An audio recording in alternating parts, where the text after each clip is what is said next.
back. Like and We back.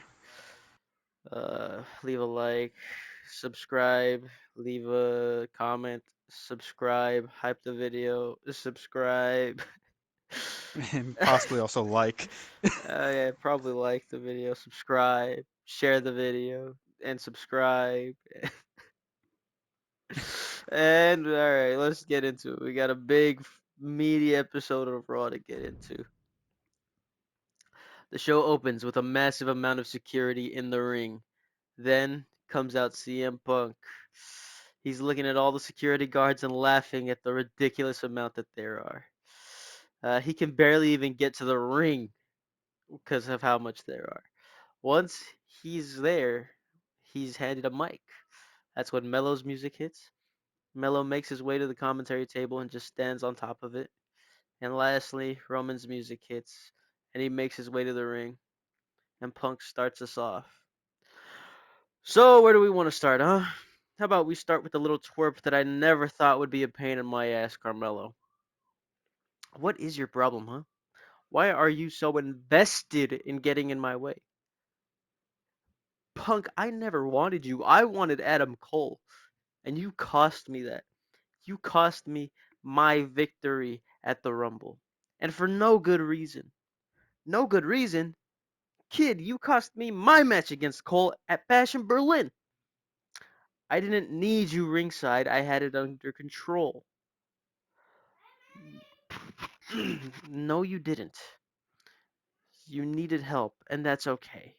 There were a bunch of them out there, and it's not even my fault. Roman was the one who pushed you into the way of my finisher. Then the son of a bitch speared me for trying to help you out. That's true, I did spear the hell out of him. And then the little brat got in my way in the next 2 weeks and robbed me of getting my shot at Cole. But somehow, that's not the worst thing that's happened to me. Punk, you stole my wise man away from me. And you took my best friend out of action. As much as I'd like to whoop that kid's ass, the urge is just stronger to beat yours, Phil. So you can run as much as you like, but you can't outrun this ass whooping. You're going down, man, and that's a promise. I don't care where or when. I took your wise man? Really? No, I took back my best friend, asshole. Your best friend? Punk, you pulled him into the way of Roman's spear. That's not something a best friend would do. That's something a manipulator would do. We all know you don't really care about that man. We know you're just using him to get what you want. But you'll never get it. You'll never main event WrestleMania. Then the segment ends. Tag Team Championship match. Kyle and Bobby win law. Undefeated.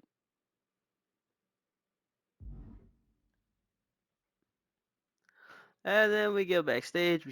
Uh, we see Futuro Dorado in the back. After taking a week off, they all look upset about what happened at Fastlane. They're all quiet when Bailey finally says, "All right, can we get this over with already?" Yeah, that didn't go as planned. M- uh, Maybe we should have been there for each other. No, Bailey, maybe you shouldn't have made that stupid deal with Roxanne. It's not fair that just because you weren't good enough to beat her, me and Lola can't challenge her for that title. Steph, relax. It's okay. It's not like she's gonna retain at Mania. Sorry about that, Bailey. She's on the edge. No, she's right. No, we need that gold in our ranks. I have an idea of what we could do. What are you thinking? So we can't challenge her for that title, but we could always use a new member in our group. What are you saying, Bailey? I'm saying she fits into what we're doing here. She's a young Latino woman who happens to be the toughest champion in the division. You're telling me that you don't think she would fit with us? She would, says Lola. Stephanie lets out. How would you even convince her to join us? Dude, she has a match against two of the toughest opponents on the entire roster at Mania. It wouldn't be hard. I can just tell her that we could make sure she leaves WrestleMania as champion. Steph is reluctant but says fine, but you better get her to join. I will, don't worry. Oh, and I almost forgot to tell you guys. You have a number one contenders match tonight for the women's tag team titles. You guys need to win it and bring it home at Mania. All right, we'll get it done. So Stephanie, as the segment ends. Now this match, Theory versus Lexus King, is a IC Championship WrestleMania qualifier. Austin Theory wins.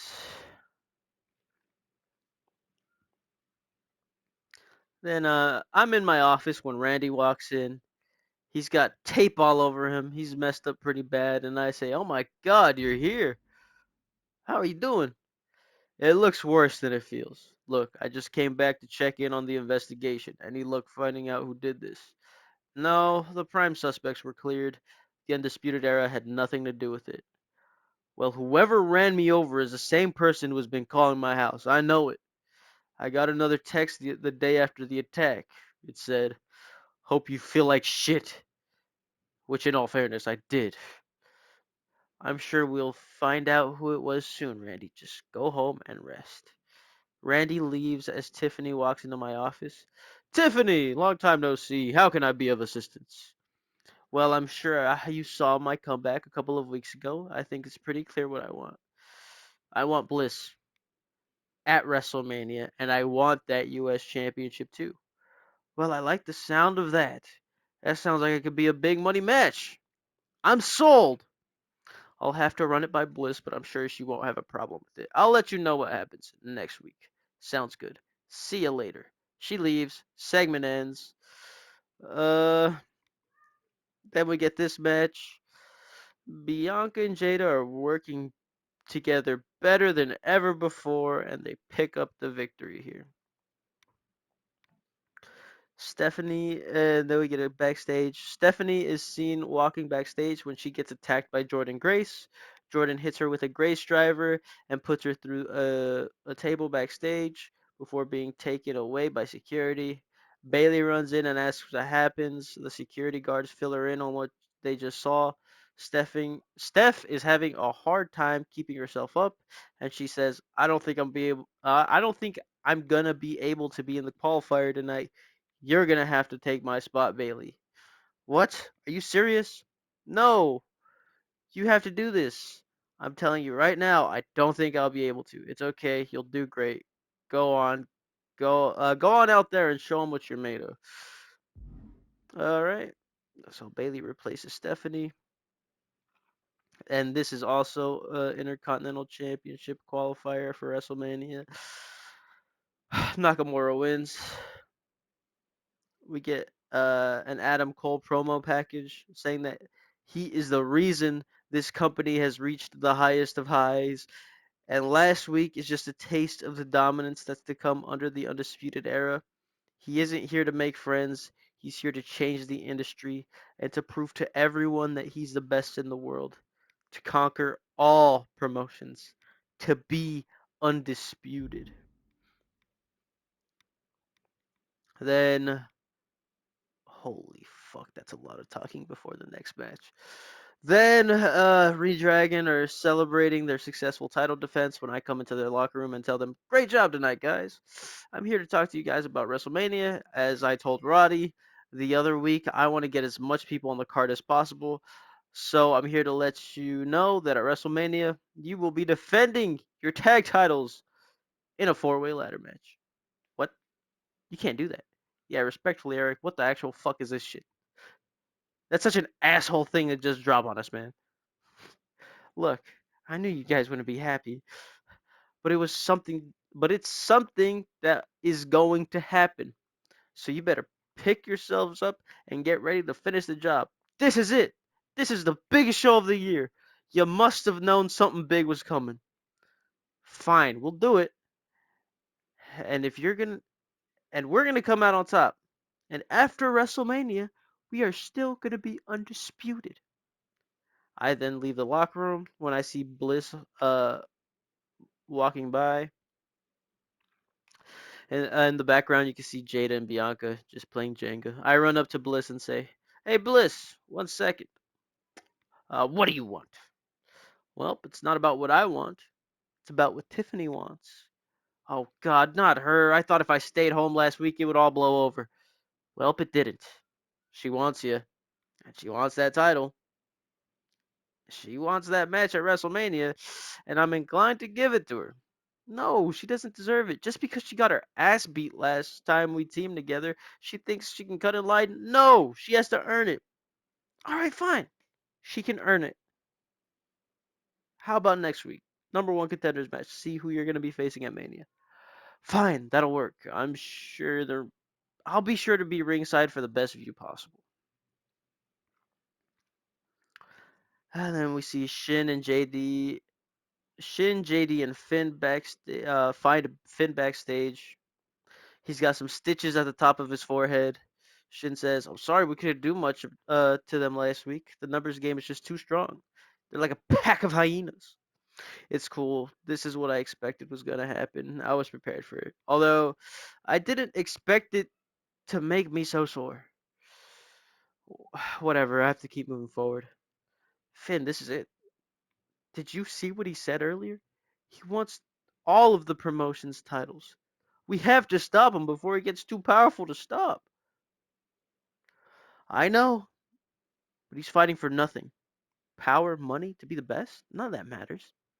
In the end, it's just the people you care about. And that's what I'm fighting for. You guys keep me going. But I'll admit, we could use one more guy on our side. I'll see if Melo's willing to lend a hand. Alright, I'll catch you guys later. They have a group hug, and the segment ends. Then we see Roxanne just watching film on Rhea and Julia. Then Bailey comes in a frame and says, "You got a minute to talk?" If this is about you getting another championship shot, then no. That's not what this is about. I have a proposition for you. What are you talking about? Listen, the girls are upset with me. Stephanie is letting it show way more than Lola, but I could tell she's pissed too. They're mad that they can't get a title shot anymore. Look, I'm not trying to get them a title shot either. You fit exactly what we're doing here. What do you mean? Dude, young, talented, Latina, face of the women's division. We need you in our group to legitimize us. And you need us to make sure you don't lose that title at Mania. Whoa, I don't need you guys to make me win. I'm gonna do this on my own. You're actually you're actually watching this film, right? Look at Rhea. Look at Julia. They are monsters. You could barely beat Rhea last year. And you got lucky everyone teamed up in the chamber against Julia. You know I'm right. At least think about it. Look, I appreciate the offer, but the last time I was in a faction, it didn't end well. You were the only woman in that group. You know it was destined for failure. Trust us. I'll sleep it over. How about that? All right. I'll check in on you next week. See ya. But Bailey leaves and Rox returns her focus to watching film. We then get a promo package for Julia, just showcasing the year she's had. She became Queen of the Ring, all the names she's beaten in such a short amount of time. She says that she doesn't need to carry around a stupid crown on her head to prove to everyone she's the best. It ends with Julia saying, "The sun is setting on the reign of Roxanne, and the land of the rising sun is about to gain another champion." Main event time. The whole time, Chelsea's yelling at Piper to help her out, causing her to get distracted the whole match. And in the end, it ends up costing them, as Bailey is able to pin Nikki after Piper has to leave the ring to help Chelsea. Lola and Bailey are heading to WrestleMania. Welcome to SmackDown, March Week 4 episode. Second week in the build to WrestleMania. Same stuff as the start of the video. If you've gotten this far, like, subscribe, comment down below, hype the video, da da da. Anyways, let's move into the show tonight. Kevin Owens opens the show speaking about AJ Styles and winning the Iron Survivor. Kevin says, "I know most of you probably thought I would open the show last week or maybe come out and interrupt AJ, but I decided to sit back and listen to what he had to say instead. You see, because I understand the magnitude of the match I have at WrestleMania, I also understand that AJ is on quite the run this year. So I sat back and tried to understand where AJ is approaching this match from, and I think I figured it out. You see, AJ is coming in thinking he's untouchable. He's had all this success this year, and he thinks there's no one who can knock him off his game. Well, AJ, let me remind you exactly who I am. You see, I'm the man who, on his first day in this company, brutalized his own best friend, and then I went on to beat him.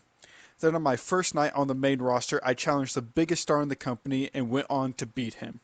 Most recently, I took on a childhood idol of mine, brought him in, had success together, then I took his bald ass to WrestleMania and ended his career. You see, AJ, when I decide I want something, I get it. So, AJ, keep thinking you're untouchable, because just like everyone else, I will prove you wrong. We then cut backstage. We see Lyra Valkyria come face to face with Tatum, who is still distraught at Lyra's actions. She tries to explain, but Charlotte pulls her away and tells Lyra there's no need to explain. You made a mistake, and now it's time to deal with the consequences. Charlotte then heads off to the ring for their match. We have Charlotte versus Lyra. Charlotte picks up the win.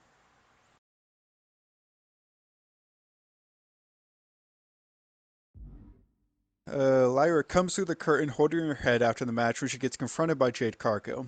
Jade stands over Lyra and says, I hope you understand that your punishment is not over yet. Next week, you will go one-on-one with me. Jade goes to walk away and Lyra says, put the belt on the line. Jade stops and uh, says, you have caused so many problems. Why on earth would I put my belt on the line? Lyra says, you're a fighting champion, right? Well, if you're a woman of your word, then you'll put the title on the line. Jay just chuckles and says, you know what, Lyra? Fine, I'll put my title on the line, but let me save you the hope. There's absolutely no chance you win this belt off of me. And she walks away.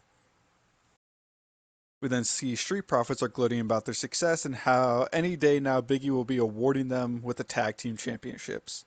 Solo Sikoa then confronts the Street Profits and says, you know, you guys talk all this game, but I don't recall you ever beating the Phenomenal Egos together. Sure, you beat Ethan, but all you achieved was vacating the belts. So if you think your tag team champion status,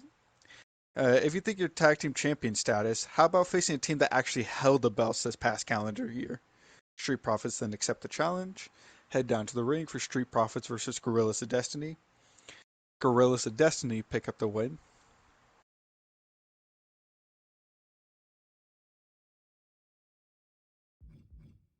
Mercedes Moné is interviewed about facing Cora Jade at WrestleMania. Mercedes says, there's really nothing more that I can say. We've done this song and dance time and time again, and the result never changes. She lacks the experience that I have to ever beat somebody like me. Sure, she's been champion in the past and seemingly always keeps a good group of veterans around her. But what happened to the last veteran she had around her? Oh, right, she ended up in the hospital with no hope of making it to WrestleMania.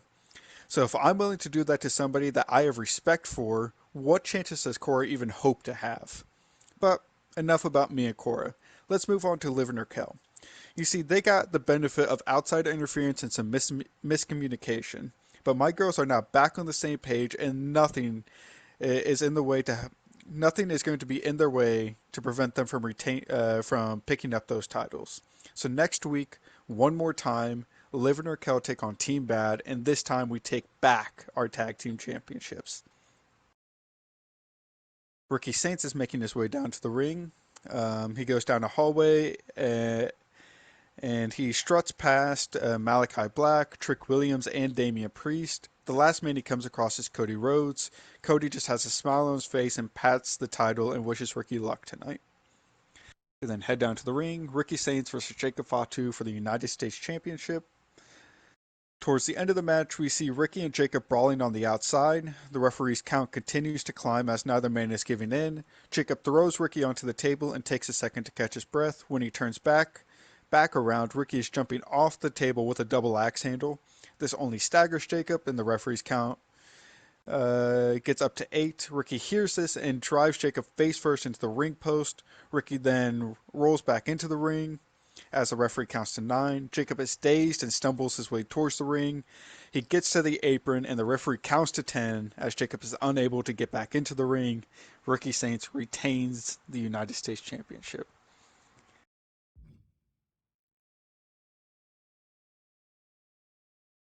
Dakota Kai confronts Io backstage about costing her the IC title match. Io says, Dakota, you don't deserve to be IC champion before her.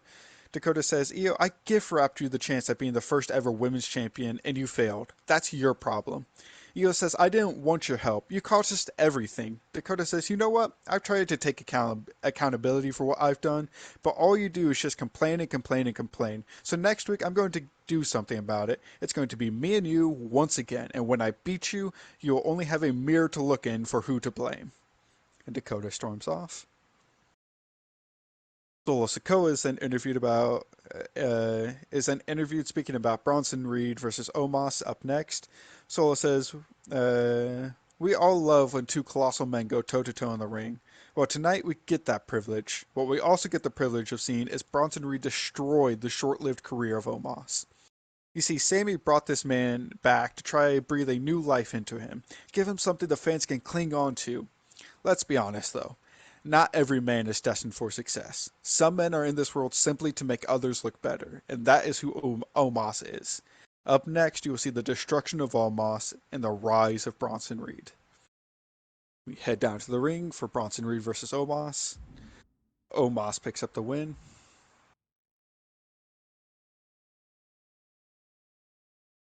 Sami Zayn is then seen getting ready for his match and gets confronted by Drew McIntyre. Drew says, Sammy, you got lucky last week, because we both know straight up you were not going to beat me, but you had Seth and Swerve both come down to the ring and distract me, allowing you to steal a victory. Sammy says, Drew, you act like I had that planned. I've had my problems with both Seth and Swerve, and why would I need any help beating you? I've done it before, and I'm sure I will do it again. Now, if you will allow me to finish getting ready for my match, that would be great. And Sammy walks away from Drew, wrapping his fists. And then head down to the ring for Sami Zayn versus Swerve Strickland. Towards the end of the match, we see Swerve set up in the corner when Seth Rollins comes out from under the ring and grabs a hold of Swerve's foot. Sami then gets up and sees Swerve trapped and rushes in for a haluva kick. As he rushes in, Drew slides into the ring and claymores Sami. The referee calls for the bell and Drew stands over Sami as Swerve and Seth brawl on the outside. Sami wins via DQ, and that is SmackDown. Much to your chagrin, Best in Ricky the Saints is business. still United States champion.